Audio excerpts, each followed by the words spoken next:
मारणास्त्र देखाई लुट लुटि नेले 15 लाख टंकार सुना अलंकार एवं नगद टंका। ढेंकानाल जिला परजंग थाना सांदा ग्राम घटी एभली सशस्त्र डकायती।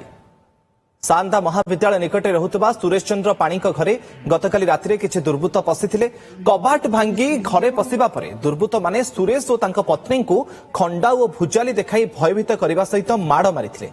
परे घरे थिबा 10 भरीरु अधिक सोना अलंकार 5000 टंका नगद एवं 2टी मोबाइल फोन लुटि नेइछन्ति। लुट परे दंपति को गोटे घरे बंद करी ताला पकाई दुर्बृत्त माने सेठु फेरार होई जायथिले। घटना नै परिवार पक्षरु पुलिस को सूचना दिया जिबा परे परजंग पुलिस पहुंची ए घटनार तदंत आरंभ करिछि। कबाट भीतर लॉक करुची बालकनी तीन जन आसी मुहरे मुखा पिंधि मारणास्त्र धरी घर धूमधाम पशिले। मत डेणा धरी आनी घर बसईदे कहले सला कौटे गडरेज चाबी अच्छे सब मारिदेव। मुझे डरिक गडरेज चाबी धरीदेली। तापर मत कमलटा धरिक मो मुहरे माड़िक शुएदे कहले सला शु ना अने बुझी सब मारिदेव।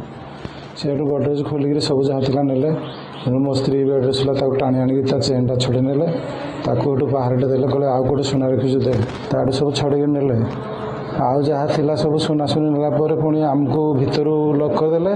तापर गले पुओ रूम रे गडरेज भांगिले कहले मैं किसी रखिनी लकर सब अच्छी कहले ये घर सब अच्छे लकर रही किसी आड़ू या पाक गले खंडाटा धरिकी कहले चाबी दे ना हाण देवी से डरिकी चाबी देले